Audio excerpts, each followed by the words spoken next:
Warner Brothers is releasing an origin story for the Joker that's completely unrelated to anything that they've ever done before in the comics, and at first everyone was rightfully skeptical about it, but then we saw the trailer, and it looks epic. And so it received the Golden Lion Award at the Venice Film Festival, where the film actually also received an 8-minute standing ovation. It's been so critically acclaimed that people are now saying that it could even win Oscars, but the left doesn't like this movie. In fact, they actually resent it, and the reason for that is that they don't want a story for, quote, lonely white boys to relate to, because the film explores themes of feeling displaced in society, embracing nihilism, feeling as if you failed at everything, which are all issues that are severely affecting the men in this country. If you don't believe me, take a look at the suicide rates. 78% of them are men. Evidently, the left doesn't want these issues talked about. And I mean, why would they? Men are the oppressors, so who cares if they feel displaced in society? The future is female, don't you remember?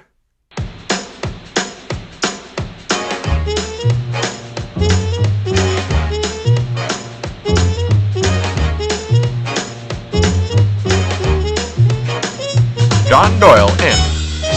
Heck off, Commie.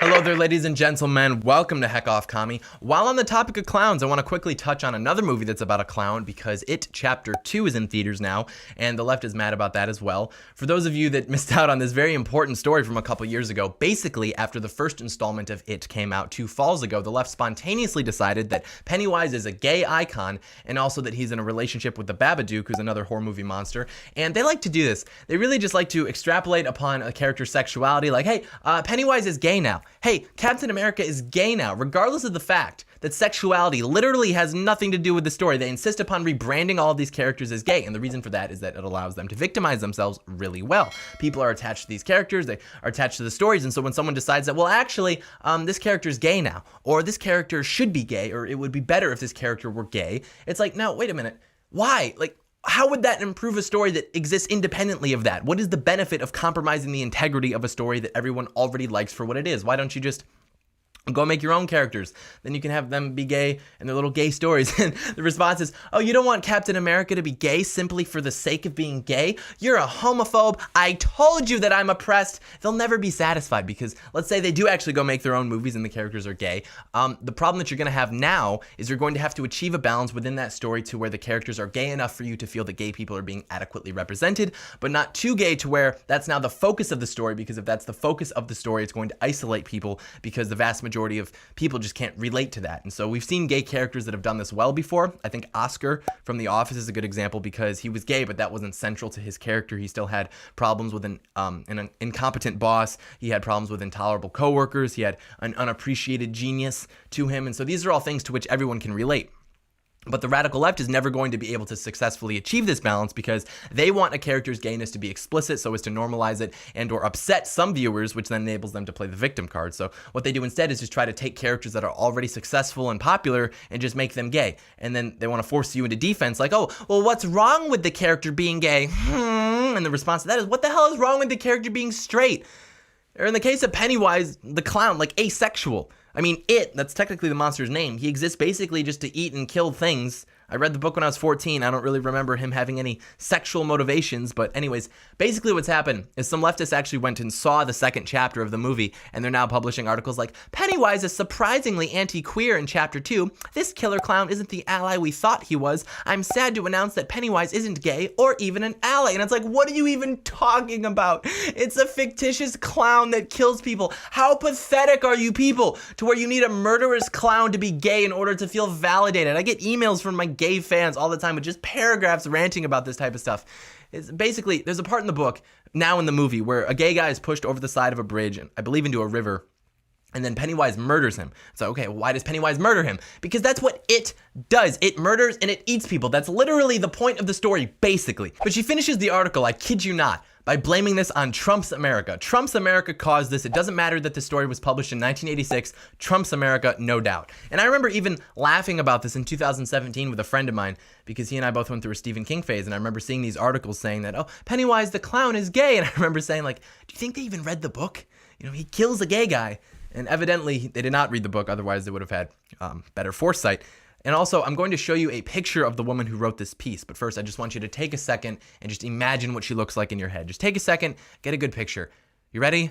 Here she is. Now remember, What's funny isn't how she looks, but rather how well we were able to predict how she would look. But notice how they're selective with what stories can be told based on how it fits their narrative. Notice how it doesn't matter whether a story or a character is relatable, like we just talked about a minute ago. What matters is that it fits the narrative. And so now we can start talking about the Joker movie that's coming out. Like we said earlier, it's been very well received by most, and it's actually somewhat rare for a comic book movie to be so critically acclaimed. Obviously, movies like Avengers Endgame come out and they receive good reviews because they're epic, right? I'm talking about critically acclaimed in the sense of good character development, good acting, good exploration of different themes, stuff like that, pretentious Hollywood stuff like that. But the reason for it being so well received for a comic book movie is that it really isn't a comic book movie. Sure, it's based on the Joker, but they've said that they've taken no inspiration from any of the comics or previous screen adaptations of the Joker when making this film, so I wouldn't necessarily label it a comic book movie. The point of the film is to explore an origin story for a character named Joker, and I, like most people, am excited for this movie, but we'll go through some of the criticisms from the social justice warriors now so that you can see what I'm talking about here.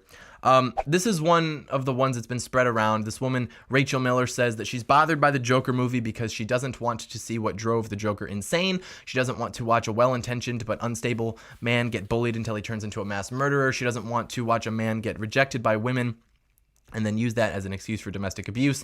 She doesn't want to watch a man turn to crime as a result of unfortunate circumstances. She doesn't want to have sympathy for a man best known for committing violent crimes. She doesn't want this to be sold as a relatable story that can happen to anyone with a bad enough day, and she doesn't want to be around any of the, quote, lonely white boys who relate to it.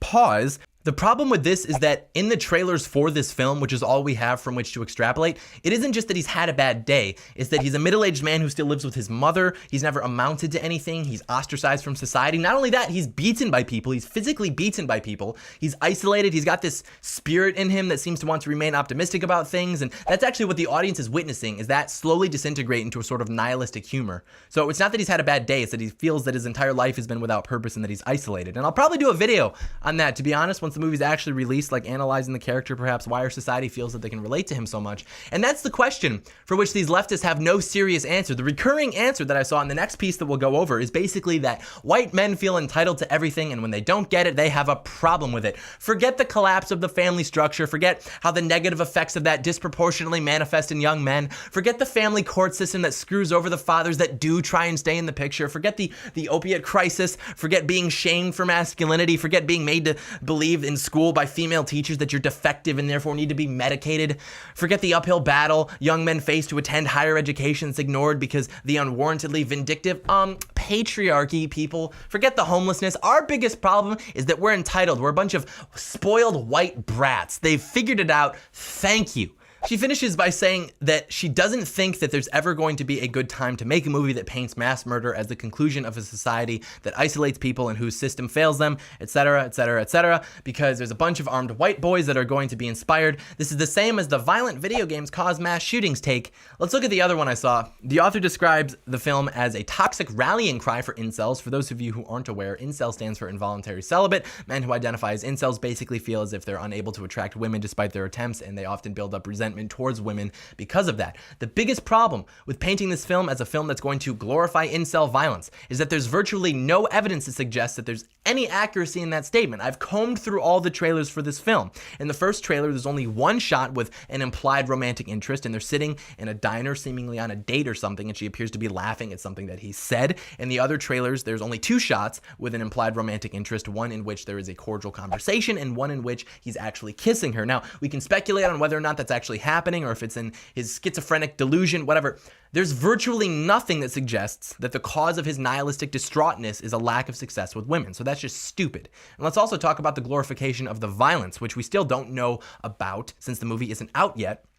And the trailer was ambiguous, but the Joker's not a hero. You can sympathize with someone without it affecting your moral framework. We sympathize with Walter White in Breaking Bad, but we were all still very aware that he was a bad guy. They're drawing the conclusion of, oh, we can't allow people to sympathize with him because then they're going to act like him. That's really just a way to prevent people from talking about the issues that the man Arthur, his name is Arthur in the movie, experiences. Maybe we should talk about feeling isolated. Maybe we should talk about being rejected by society. Maybe we should talk about how our culture has embraced nihilism. No thanks. What are you, a mass murderer or something? But you can tell the intention of this writer almost immediately. She writes that the film tells the story of, quote, a clown for hire, an aspiring stand-up comedian who still lives with his ailing mother and resents the fact that the world won't pay him as much attention as he believes he deserves. Sound familiar? She's manipulating the plot of the film to fit her narrative. She goes on to write that it's propaganda for white men who feel rejected by the world, and it risks glorifying incels and their violent behavior. She cites another person who said that there should be a 3-day waiting period at the theater, and others that basically say that the film is dangerous because it follows a disaffected white man. That's not a story that can be told because it doesn't fit the narrative. Like we said earlier, they don't want it to be talked about because they don't want or care about the problem being solved, because men are the oppressors. So who cares if they feel displaced in society? The future is female, you idiot. That means if you're a man, you gotta yield to women. It's not that the future is male and female, ignoring all the other genders we have now. It's that the future is exclusively female, and they'll say, it's just a slogan. Yeah, maybe it is. But when the same people who recite that slogan want to ignore men's issues, really makes one question their intention. Also, it's important to note that impartial critics have come out and said that they're wrong in their assessment of the film, big shocker there, and that the movie basically timelines his descent into becoming evil without absolving him of moral responsibility. But maybe the reason that this movie is being so well received is because it's an important movie for our society right now. Maybe it's a relatable story for a lot of men. We talked about relatable stories earlier. Same thing with song lyrics. I mean, people appreciate art that they can relate to. And if you got a country of young men that are excited for this movie because perhaps they feel as if they've been isolated or displaced, who the hell are you to condemn them for that? We have data. It's one thing if you claim things aren't, oh, this isn't going well because there was a guy manspreading on my train and I can't go out to bars wearing revealing clothing because I'm approached by men. I hate the patriarchy. That's one thing. But we can look at the male suicide rates, dropout rates, substance abuse rates. There is something wrong, something unprecedentedly wrong. And the fact that you would ignore that because it suits your narrative is disgusting. You people disgust me. Okay, we'll talk about this now. There's a movie coming out entitled Queen and Slim, and it's about a black man and a black woman. They're out on their first date. They get pulled over by a white cop. He starts harassing them. Somehow he ends up pointing his gun at them and ordering them to the ground. The guy charges the police officer, takes his gun, and then he shoots him in self-defense. And then the movie is basically like a Bonnie and Clyde story about this couple being falsely accused of murdering the cop, even though it was self-defense. I mean, I watched the trailer. I don't know how it was self-defense. I think the guy thought that the cop was going to shoot the girl, so he took the cop's gun, and then there's a shot of him pointing the gun at the cop and then shooting him and killing him. And I guess it's self-defense. Look, it's not my place to sit here and analyze the legality of fictitious shootings. Like, well, does anyone know if the movie takes place in a stand your ground state? No. The point is that this film, which arguably glorifies violence against police officers that we know happens because we see it in the trailer, it's literally the plot of the movie. They kill a cop. Joker, on the other hand, is centered around a displaced man slowly manifesting mental illness and becoming nihilistic. No. You can't do it. It's going to glorify violence, okay? Fair, but I haven't heard a peep about this movie. In fact, the guy is the hero of that movie. Apparently, the Joker, he's always seen as in the wrong in the Joker movie. But in this movie, Queen and Slim, the whole point of the movie is that they were in the right to shoot the police, and it's the country and the media of that country that fail to understand that. Why is that an okay story to tell? Well, it's an okay story to tell because the left has to convince black people that the police are against them, that they're oppressed in this country, to where even though they killed an officer in self-defense, the country would still be looking for them so that they can prosecute them. That's an okay story to tell because it fits the narrative. Doesn't matter that it can't be backed up statistically, it fits the narrative. The Joker movie about a depressed man, hey, we can back this up statistically. Are you sure we can't run with it? Oh, we can't because God forbid the evil men are shown any sympathy. And there's an important distinction to be made here because people are going to want to take this out of context and make it look like I'm defending the actions that it's implied the Joker takes in the movie. No.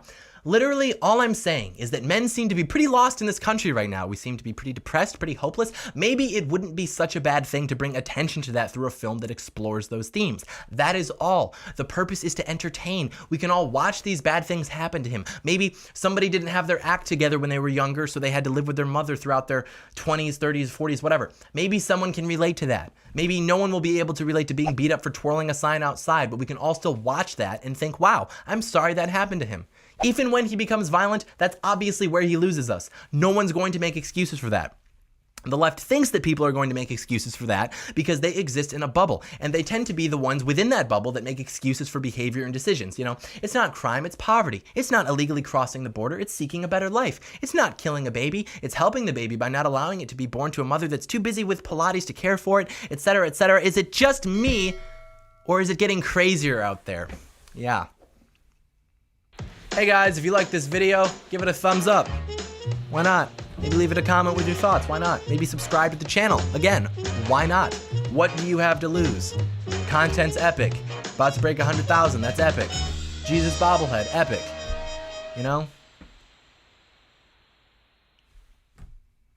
Epic. But thank you so much for watching. That's also epic, and may God bless America, because God is epic and America is epic. So I feel like there's some sort of relationship there between that. I'll stay up. I'll do the math. That's what I'll do. You go have a nice evening. Do what you're going to do. I'll stay up. I'll do the math because that's what I'm here for, right? So, again, thank you so much for watching. May God bless America.